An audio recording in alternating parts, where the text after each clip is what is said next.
The following is a special presentation of Tony Kurre Radio.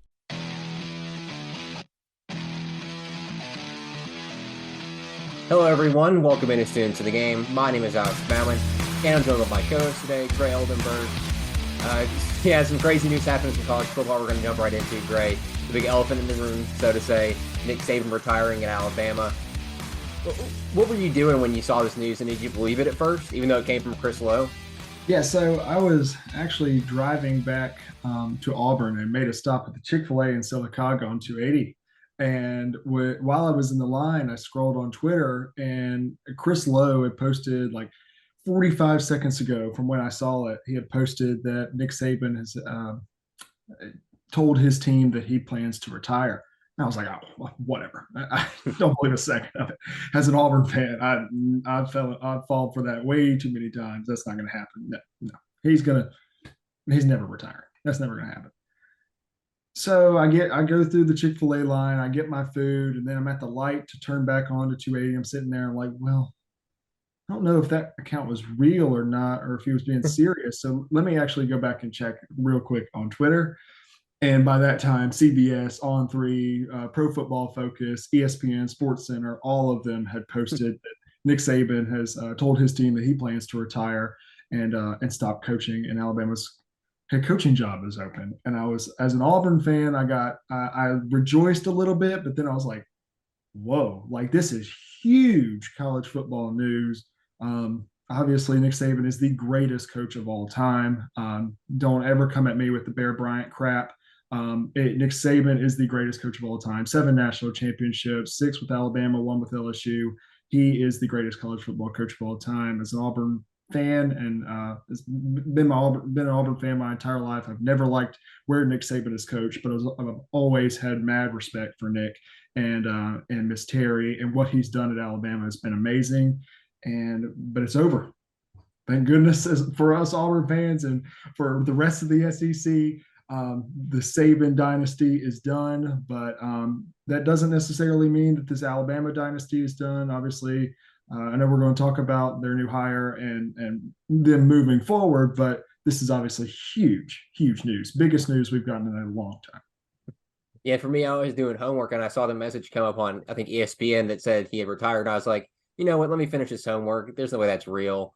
And sure enough, I get done with the homework, and I'm like, okay, let me go check it. And then I go look on Twitter. All the Alabama sports accounts are posting. All these Alabama sports writers I follow are posting about it. And I'm like, yeah, he's retired. And it was a sad sight because I don't know Alabama football without Nick Saban, because when he was hired, it was 2007. So I was 5 years old at the time. So, I don't know anything else aside of Nick Saban on the sideline for Alabama football. I never got to be around for the Mike Shula days. Gladly. It's just gonna be weird seeing the new guy that they just hired, Kalen DeBoer, the guy from Washington, on the sideline instead of Nick Saban. So let's hop right into the Nick Saban or the Kalen DeBoer hiring from the head coach from Washington this past year. What are your thoughts on that hire? Do you think Alabama made the right decision with it? You know, I really don't know, and I really don't think we'll know until 2 or 3 years down the line. And that's how it is for most coaching hires nowadays, with NIL, with the transfer portal, with recruiting, and how much experience and everything combined into what it makes college football and college sports in general, but specifically college football in this case, what makes it all come together. We're not going to see that in year one from Kalen DeBoer at Alabama. Obviously, this is a guy who knows how to win, but has not coached at a place like Alabama. You can compare Washington all you want to Alabama. That's a load of crap. No, not at all. And then before Washington, he coached 2 years at Fresno State, turned Fresno State around very, very well. Before that, he was a Division II NAIA coach, and he had tremendous success. But this is a whole nother level, coaching not just for the University of Alabama, but being the successor of the greatest coach ever to walk the sidelines of a college football campus, a college football field. And it's going to be tough for Kalen DeBoer. I think, a lot of the discussion was did Alabama miss? Did Alabama whiff on their main guy? Was Kalen DeBoer their main guy that they wanted to go after? I think Kalen DeBoer was third on Greg Burns' list. I think he's been eyeing Kalen DeBoer for the past year, watching him, what he's done at Washington. Of course, he's had a tremendous success, went to the national championship game this past year, was very, very good. You can put that as much on Ryan Grubbs. You can put that as much as on Michael Penix. You can Dylan Johnson, that incredible receiver room, how old they were this year and how successful they were. But Caleb DeBoer did a great job at Washington. I think they missed on Dan Lanning, and I think that they missed on Steve Sarkisian. But I don't think those two guys had any interest in. I think those two guys are fine where they are. People are saying that they missed on Lane Kiffin or missed on Dabo or missed on Mike Norvell. I don't think those guys were over Kalen DeBoer in this race. I think they probably should. Just right now, looking back, I think Mike Norvell should have probably been over Kalen DeBoer. But Jimmy Sexton is the agent of all of his coaches. He's going to use this to his best ability to get all of his guys raises. That's what he did at Oregon with Dan Lanning. That's what he did at Texas with Steve Sarkisian. That's definitely what he did with Mike Norvell. He got a 10-year contract at Florida State. But I think this Kalen DeBoer hire is interesting. But we're not going to know if this was a successful hire or not for at least 3 years. And that's going to be the biggest thing. Alabama fans don't know anything besides success. These past 16 years has just been an incredible run with Nick Saban. Kalen DeBoer is not Nick Saban. He's not. And Alabama fans are going to have to understand that. They're going to have to give him time to get this program back to where these Alabama fans expect this program to be and where Alabama should be. But it's going to be difficult. It's going to be hard with the change. Change is always hard for a football program like that. That's why you need time. But yeah, I don't think we'll know if it was the right hire or not for a good while.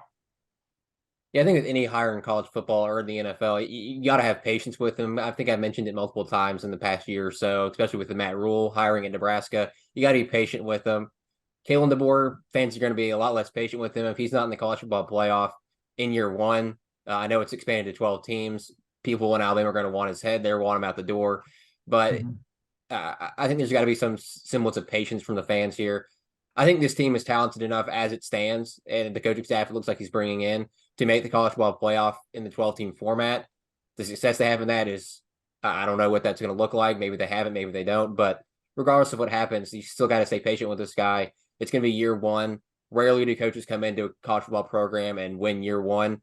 Saw Hugh Freeze at Auburn. Didn't do a lot of good things year one, but you saw a lot of good things off the field with the recruiting wise. So there's a lot of bright things at the Auburn there. And I think Kalen DeBoer, it's going to take him probably a year or so to get that recruiting up, figure out what's going on, and sort of get Alabama back to prominence. And it's gonna take a lot of work, but I think he can do it. But you kind of mentioned the other candidates, Gray, the guys like Steve Sarkisian, Lane Kiffin, Dan Lanning. Not saying there's a right time to retire for Nick Saban, but this was not the greatest time to retire if you're wanting to go hire one of those guys. Because you look at Sarkisian, Texas is now starting to find success under him, make the college football playoff.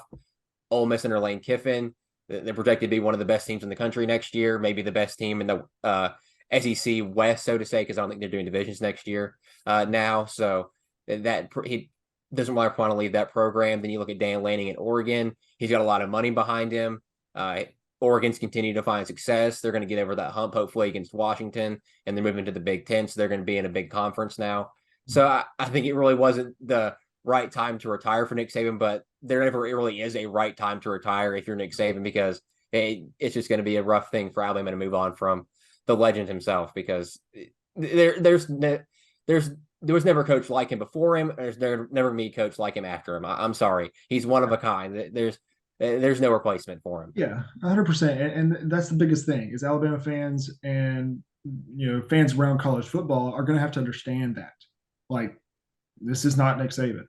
Even if you've gone out and gotten one of those guys like Dan Lanning, Steve Sarkisian, Mike Norvell, Lane Kiffin, guys like that, they're not Nick Saban. And Caleb DeBoer is definitely not Nick Saban.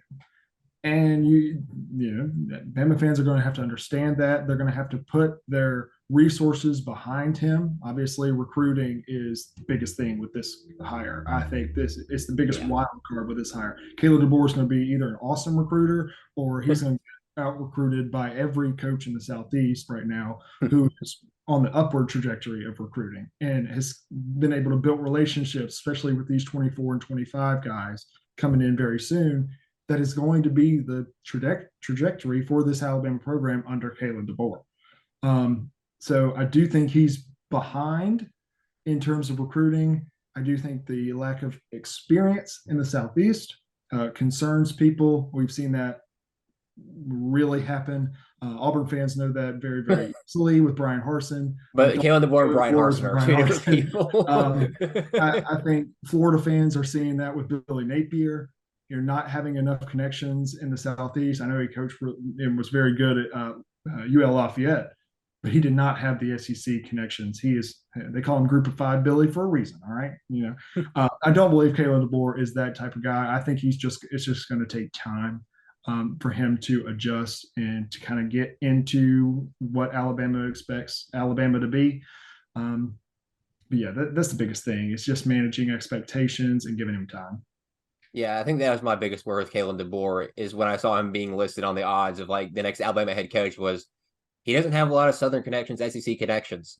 Is this going to be Brian Harsin 2.0? Then I was like, no, Caleb DeBoer made the college football playoff. He attacked the portal really well. Brian Harsin at Boise State, he didn't really do a whole lot. He didn't make the college football playoff at Boise State. So they're two different people. And then I also look at the staff that's been somewhat confirmed to be a DeBoer for Alabama. He has general manager Courtney Morgan, who was with him at Washington. And from what I've heard and what I've seen on social media and from all these guys that work in sports media and all that is Courtney Morgan is a huge deal for Caleb DeBoer to bring to Alabama. He is a great recruiter. He did great things when he worked for DeBoer at Michigan or Washington. And then when he worked at Michigan before joining DeBoer at Washington, he basically helped build that team that won the national championship this year. Mm-hmm. He recruited guys like Mason Graham, who from what I've researched was not highly recruited coming out of high school. I believe he was a 3-star recruit. And then you see what he did against Alabama and Washington. And then you look at Will Johnson. He got him to go to Michigan. And there's a lot of other guys on that roster that Courtney Morgan helped get. So I think bringing him to Alabama is a huge deal. And it's already been reported that Morgan has done huge things on the recruiting front and keeping these guys on the team staying in Tuscaloosa. So I think that's a great hire or guy to bring down from Washington. Some other guys confirmed on that staff, our offensive coordinator, Ryan Grubb, who Alabama tried to get last year from Washington, but ends up getting him anyways this year. Wide receivers coach, DeMarcus Shepard from Washington. He worked with guys like Roma Dunze, Jalen Polk, and Jalen McMillan. Tight ends coach, Nick Sheridan. Offensive line coach, Scott Huff, both those guys being from Washington. I'm glad to see a new offensive line coach coming in because, good Lord, the offensive line coach for Alabama the past couple of years has been pretty horrid. And Scott Huff coached the Joe Moore award-winning offensive line. Director of scouting, Jarrett McElwain coming from Washington. Funny enough, he is related. I believe he's the son of former Alabama assistant Jim McElwain. Then DeBoer is going to also retain the defensive line coach Freddie Roach and then running backs coach Robert Gillespie. So I think retaining those two guys from Nick Saban's previous staff are a big deal. Gray, any thoughts on what Caleb DeBoer has done so far with the staff? And do you have any thoughts on the lack of a defensive coordinator being named yet? Well, thoughts on the staff that he's, as of this moment, as of we're recording this right now, he's somewhat confirmed, that nothing's been posted or anything, but these are the guys that I think him bringing as many guys as he had under him at Washington is the biggest thing you could possibly do. Obviously, retaining guys who are have built massive relationships with not only this team but recruits in the Southeast, and retaining guys like running back coach Robert Gillespie and bringing back Roach as well for the defensive line. That's big, but bringing in your guys that know your philosophy and know your offense, especially like Ryan Grubb, bringing him in, that's huge. That's huge. That way, Caleb DeBoer doesn't have to go out and completely redo his offense. He can just kind of mold the offense that he had tremendous success at Washington with and mold it at Alabama with the same coaches and kind of just shift, I guess. The lack of defensive coordinator, I think, is only because Alabama really wanted to retain T-Rod, Travaris Robinson, Yeah. their defensive back coach, as a defensive coordinator. But Kirby Smart took advantage of that and went and poached him to come join the Georgia staff. But I don't think it's going to take very long. I think Kalen DeBoer knows that he needs to get his full staff as quickly as possible. That way, because he's got recruiting to do, and not just recruiting of the 2024, 2025, 2026 players, but recruiting of his own team. He's got to recruit these guys because Alabama, I know the transfer portal is closed, but the Alabama team has opportunities for the next 30 days after Nick Saban retired to enter the transfer portal because of that retirement. We've seen a lot of guys enter the transfer portal already. We've seen some guys decommit already. And you want to preface this to Alabama fans, that's going to happen. Your head coach, who's been there for 16, 17 years, 17 years, just retired. That's going to happen. You're going to get transfers. You're going to get decommits. You're going to get guys that get better opportunities elsewhere that don't want a new coach. They want to go get recruited by a new coach. We saw that with Isaiah Bond already. We're seeing that with the 2 5-star wide receivers in the 2024-25. Be glad Nathan's not here. Ryan Williams and Jamie, is it French? Is it just French? Because he's got 2 F's. I think it's just French. But not only is Kalen DeBoer, this is what I meant by he's behind. He's behind because not only does he have to recruit these guys and retain them and keep them out of the transfer portal and keep this team together, but he's also got to get and catch up with guys like Hugh Freeze, Lane Kiffin, Kirby Smart, Dabo Sweeney, Mike Norvell, Steve Sarkisian, guys that are already have built these incredible relationships with these guys because they're the coach there. So that's why I think he's behind, but he understands that he needs his staff as quickly as possible. He also understands the importance of retaining the guys at Bama while also bringing in guys that know his philosophy and know what he wants to do from Washington. Yeah, I think we're retaining the current players on that roster are going to be a difficult thing for him. I know a lot of players have bought in already, like quarterback Jalen Milroe, Malachi Moore. I believe somebody like Deontay Lawson also has Jihad Campbell. There's a couple other guys here and there that have really bought into what Kalen DeBoer has already talked to them about and brought into that program. But you kind of mentioned it, Gray. Isaiah Bond already transferred to Texas. Yeah, guys, cornerbacks Des Ricks and Antonio Kite into the transfer portal. Then tight end Amari Niblack. It's reported he's planning to enter the transfer portal. And then wide receivers, Ryan Williams in 2024. And then in 2025, Jamie French, both decommitted. So losing some guys there. The wide receiver room's getting pretty thin if somebody like Ryan Williams doesn't commit. Because as of right now, let me see here, the wide receiver room for Alabama consists of Kendrick Law, Kobe Prentice, Emmanuel Henderson, Jalen Hale, Cole Adams, Jaron Hamilton, Amari Jefferson, Rico Scott, and Aaron Hampton.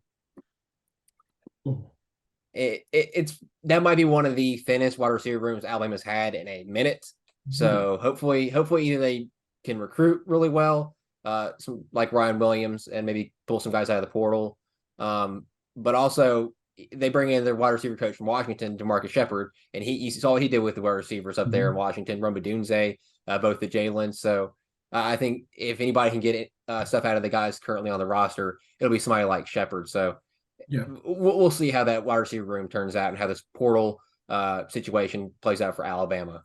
Yeah, I think the wide receiver room is going to be the biggest thing for Alabama this year, and because of the loss of Bond, because of the decommits, because of the little bit of worry. I mean, you don't have Nick Saban anymore. And you're seeing these teams like Texas and like Florida State and like Auburn get these all of a sudden are building these wide receiver rooms. The Texas wide receiver room, I mean, was pretty good last year, but they weren't the normal Alabama wide receiver room that we've seen. Same thing with Florida State. Had a really good wide receiver room this year with Keon Coleman. They're not what we saw with Alabama, especially back in the late 2010s. And you're seeing Auburn's bringing in the number one wide receiver class in the country, whether they get Ryan Williams or not. So I think that's going to be the big thing for DeBoer and for Shepard. Not only what Shepard can do with the wide receivers that he has currently on the roster and retaining those guys, no matter Bond's gone. What can he do with the guys that he has in the offer in the room right now, like Kendrick, like Law, and like Kobe Prentice, like those guys, but also what can he do in the recruiting front? Can he go and get Ryan Williams back? Can he go and get French back? What can he do in the 2025 class other than French? Because that's going to be the biggest thing because they're going to have to throw the ball. Ryan Grubb's going to throw the ball. Jalen Milroe is not going to be, he's going to run because he's Jalen Milroe, but you're going to see the Washington offense come to Alabama. You're not going to see the Tommy Rees, 4th and 3 quarterback draw play. That 4th and 3 is probably going to be a RPO this year because that's what Ryan Grubb did at Washington. That's what he's used to doing. That's what he had success with Michael Penix. I know Jalen Milroe is not the thrower that Michael Penix is, but he could be. He's not much worse. So not as accurate. I'll say that. He's not as accurate as Penix. I'd say he's got a very, very strong arm. He's very, very good, very, very talented, and experienced. I think that's another big thing. Retaining Jalen Milroe is huge. That changes the entire outlook of this team next year. As long as he keeps Julian sane, I think Alabama fans will be happy too, because they all look forward to Julian sane coming in when Jalen Milroe heads the NFL, whether that be this upcoming year or the next year. They want to see Julian sane get his chance. Yeah, absolutely. To sort of talk about Washington here, they had to go out and hire a head coach pretty quickly because Kalen DeBoer was gone, and they were sort of in that scramble mode that Alabama was in when Nick Saban retired. And Washington, I think, did a pretty good job here hiring Arizona head football coach Jedd Fisch to replace DeBoer. Any thoughts on Washington hiring Jedd Fisch from an Arizona team that was really expected to be good this year? Yeah. I think Washington got kind of thrown into a fire pit because their head coach just decided to leave, which sucks for Washington, especially with them going to the Big Ten now. But I think they did do pretty good with this hire. Get a coach as quickly as possible. Allow him to move his staff in as quickly as possible. And I think Jedd Fisch has a chance to be pretty good at Washington. He's not Kalen DeBoer. He's not what they had established at Washington this past year, going to the national championship game. And I know people are looking at Jedd Fisch's record at Arizona like 16-22. That's not very good. The improvement from this past season that we saw from Arizona is the reason he's the now head coach at Washington, because Arizona was projected to be pretty good this upcoming year. I'm excited for this hire. I'm excited to see how it works, not just for Washington, but Washington's move to the Big Ten and see how that kind of transfers. Yeah, I think they nailed this hire. I like Jedd Fisch as a coach, like we did at Arizona this year. Players bought into what he was doing. Players were behind him. I mean, interested to see what Noah Fafita, the quarterback he had last year, and wide receiver Tatora McMillan do if they follow him to Washington, if they transfer somewhere else, if they stay at Arizona. I'm interested to see what they do because Washington really doesn't have an ingrained quarterback, so it'd be easy for Fafita to go over there and get that starting job. And same with McMillan at the receiver position. For sure. All right, as I mentioned last week, we have a special guest on the show, Jeff Speegle, the sports director and sports caster for the weeknights at ABC 3340 here in Alabama. I'm glad to see he is on the Zoom with us today. Thank you for joining us, Mr. Speegle. Yeah, really sorry I'm 45 minutes late. That's not usually the way I like to do business, but I got in here and I got wrapped up doing something else. And Alex, I sincerely apologize. It is all good. It is all good. Just glad you're here today. Yeah, how you doing? Good. How are you doing? Good, really good. Am I too dark here? I look like I'm in the witness protection. No, you're good. You're good. Hey, Mr. Jeff. So my name is Gray, and yeah. I just wanted to kind of get this rolling, get us in a discussion. The first kind of question that I want to ask you is, what made you decide to become a sportscaster and follow into that journalism's that realm that is the sportscasting world? Well, this is what I always wanted to do when I was a kid. I grew up watching the legendary guys like Keith Jackson on TV. And then I grew up watching sportscasters in the Birmingham market like, Herb Winches, Ken Lass, Scott Palmer, those guys. And I said that'd be something I would really like to do. And then, I said, there's no way I could do that. I didn't have a lot of self-confidence or belief in my own abilities at that time. And so I said, I'm going to kind of go the safe route.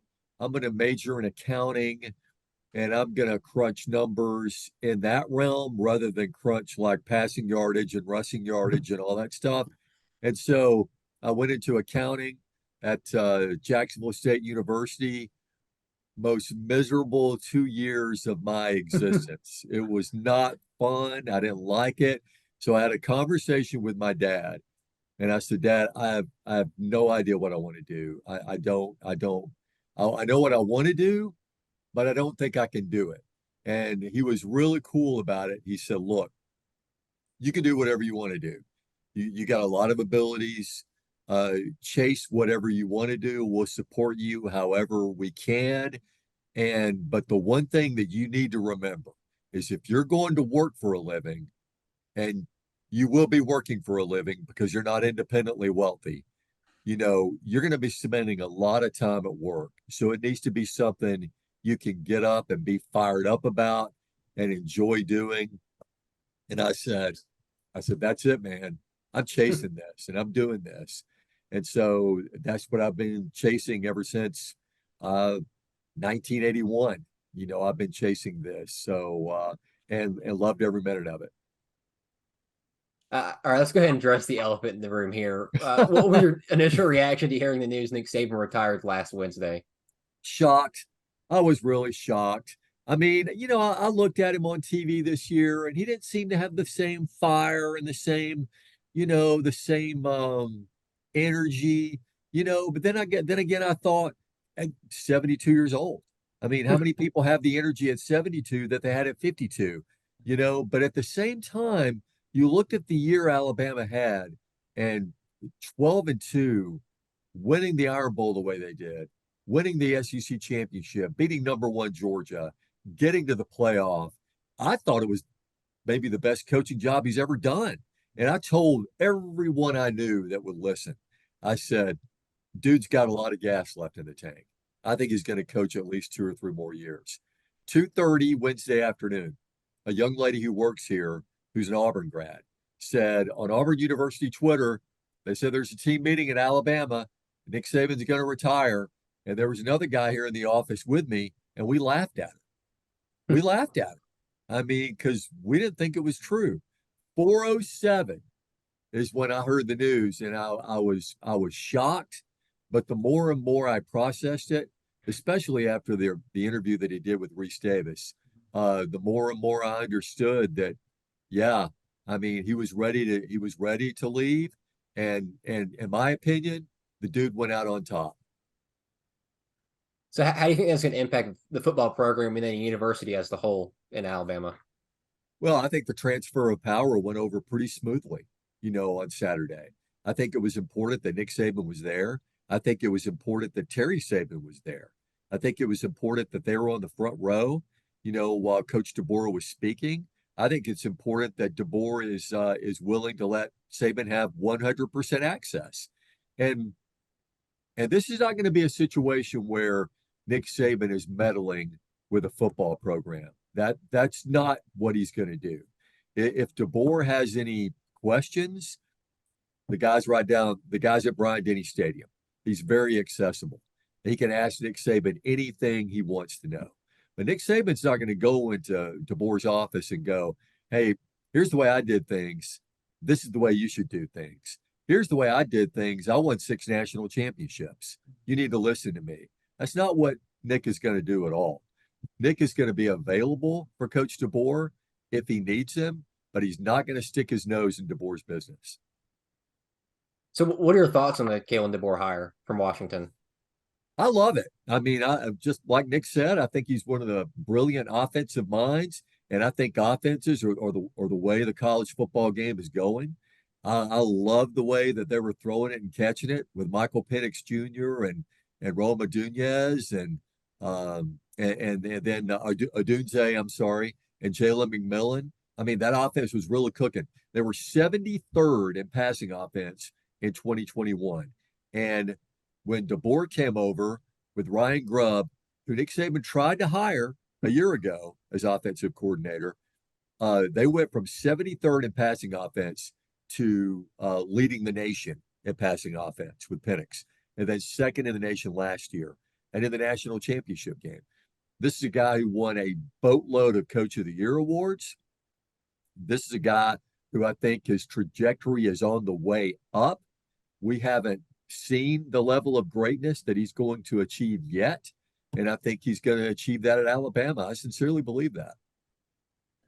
Yeah, so we talked a lot about expectations earlier in the show, especially for Alabama fans who have really only known Nick Saban and the greatness of Nick Saban at Alabama. What are your expectations, especially early in Kalen DeBoer's career, recruiting-wise, success-wise, what this team's going to look like?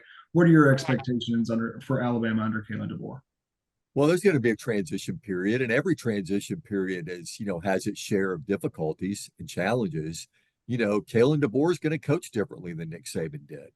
But all reports that you get out of Seattle was that, he's a player's coach. Mm-hmm. He's a guy who, like Saban, wants his players to be, hold themselves accountable. That there's going to be a reckoning, if they don't do things, the way that they need to do it. There's some things that he talked about at his press conference that are non-negotiable. That, they're going to play with physical toughness, but they're also going to play with mental toughness. Mm-hmm. And those things, he said, are non-negotiable. And, you listen to him speak and, it kind of sounds like Nick Saban. It sounds like the mentality, you want, the next Alabama coach to carry over. He's an offensive-minded guy. Nick Saban was a defensive-minded guy. But this guy also has a history of hiring a pretty good staff. I mean, the offensive coordinator is on point. I mean, he's really good. He's one of the best in the business. The receivers coach, the offensive line coach. They won the Joe Moore Award, for best offensive line in the country. So he's got staff members who know what they're doing, and I'm pretty sure they can recruit. So I think the recruiting classes are going to be, ranked in the top 10. They'll continue to be ranked in the top 10. And I'm excited to see, what he brings to the table when he's in his element, when he's coaching and his in-game coaching, because, 25-3 last 2 years at Washington, that's pretty good evidence that the guy knows what he's doing. All right, transitioning here to some college basketball. Alabama and Auburn are both undefeated in SEC play at 3-0, the only undefeateds left in the conference. And both recruiting at high levels and have high expectations year after year of making the NCAA tournament. What are your thoughts on what Nate Oates and Bruce Pearl have done at these programs reviving basketball in the state of Alabama? Well, what Bruce Pearl has done has been pretty amazing. He's in his 10th year at Auburn, and I kind of feel about Bruce the way I felt about Nick. When Nick got the job at Alabama, how many? Raise your hand if you expected him to be there 17 seasons. I mean, no one did. No one did. I mean, no one expected. I mean, a lot of people, in my line of work thought, yeah, he's going to be here. He's going to be here 3 or 4 years. Then he's going to go to Texas, or he's going to go back to the NFL, or something like that. But the guy stayed 17 seasons. And with Bruce Pearl, it's the same way. I thought, well, he's going to be here. He's going to rehab his coaching career. He's going to, win some games, and then he's going to go off somewhere else. But Bruce Pearl is invested in Auburn basketball. And so here he is in his 10th year, and he's on track to having, one of his best teams. I mean, they look very much Final Four material. And forget about the ranking, forget about the Kim Palm or anything like that. One of the important stats that I think you need to look at with this team is assist to turnover ratio. And they are 6th in the nation when it comes to that. Meaning they got great guard play. Yeah. And you know what you have to make a deep run in the NCAA tournament? You got to have great guard play. That's been that way forever in college basketball. And that's what Auburn's got going on right now. And as far as Alabama goes, I think Nate Oates has finally gotten through to his team that, guys, you got to play defense. I don't care how much you can score. You got to play defense. And you got to get on the boards. You got to do the dirty work. You got to get the blue collar points. They out-rebounded Mississippi State by 16 on the offensive end. And a rebound is one of those effort stats. Mhm. You can't stand around and wait for a rebound to come to you. You got to go get it. And so I think his team is getting that the fact that, they got to get dirty. They got to get their nose bloodied because, you're in the SEC and what you want, you got to go get. Yeah, so after watching Alabama this far this season, what are your thoughts on the team and what are your expectations for them going forward? Well, I mean, I love Mark Sears. I mean, I think everyone does. I think he's even exceeded expectations in terms of, taking this team on his back and being the go-to guy. He had 22 points on Saturday. I think he still leads the SEC in scoring. And then they got a lot of guys. Rylan Griffin has stepped up and has been playing really well. And the main thing with them is they're going to be able to score points. They just got to keep defending on a consistent basis. And if he can continue to instill that in his team and continue to get them to believe and value that part of the basketball game, then I think they can. I think they can go far because they have a lot of talent. And of course, we're only 3 games in, and there's a long way to go. But I like what I've seen so far. Yeah, kind of asking the same question, but on the Auburn side, what do you expect them to do moving forward? You've seen how deep they are, how good a guard play they've got, how old they are, the type of experience that they have. What do you expect them to do moving forward? Well, first game out, I mean, they went over to Arkansas to Bud Walton Arena, and that's not a place where you can go and win very easily. Mhm. And they won by like I think 32 points or Yeah. something like that. It was insane. And so that led you to believe that, they're not just the Neville Arena team. They're Mhm. not a team when they leave Neville Arena, they just turn weaker than water. I mean, when you go on the road and you can do stuff like that, and there are going to be many more tougher road environments for them, Mhm. to play in and tougher basketball teams than that. But when you can do that, when you can come right out of the gate, you can punch Arkansas in the nose and then they, retreat to their corner and kind of just Mhm. give up. Then that's a pretty good sign of a good basketball team. So, I mean, from what I've seen so far, and just looking down the road and looking at them and how they're made up and how they're responding and how they're playing, I mean, I think the ceiling is the Final Four, and once you get to the Final Four, you can win it all. So I think this is a team that can certainly do that. Yeah, so kind of switching gears here again. So obviously, new era of college sports, new era, NIL, transfer portal. We got collectives, college, conference realignment, everything that comes with college sports. What are your thoughts on the ever-changing world and ever-changing landscape of college sports? Not just college football, college basketball, everything that comes with the NCAA and college sports. Yeah, I'm not a big fan. I'm not a big fan of the name, image, and likeness and the portal. I understand that, for a long time that players were giving a lot and not getting enough in return, in their eyes. And I don't mind them getting money. I mean, it's not that. I'm not gonna, sit here and say we should go back to, players not getting paid. Mhm. But there's got to be some guardrails here. I mean, there's got to be somebody who's going to step in and say there's got to be some kind of cap. I don't know if we need to go to salary cap like we do in pro sports, but I mean, it's just got all the looks of, just ruining the college game. And I hate to be that guy, who says that the, NIL is going to be the death of college sports. But I don't know. To me, I think it's part of what got Nick Saban out of coaching. I mean, he Yeah. was on the Pat McAfee show a week ago, and Mhm. he said when he talks to coaches about, where they want to go with their career, he said it's a whole lot more fun to coach in the NFL than it is in college right now because there are just so many things for college coaches to have to balance and fight. And, all of a sudden, you got guys on campus, who are going, who want to, charge money to visit, to make recruiting visits. And it's absolutely ridiculous where it's headed. And it's not headed to a good place. Yeah, it's a dangerous world that we're jumping into, for sure. Awesome, Jeff. Well, thank you so much for joining us today. Let everybody know where they can listen to you and see your amazing work that both of us, Alex and I, grew up listening to. Oh man, I really do appreciate you guys. Yeah, ABC 3340 is where I work.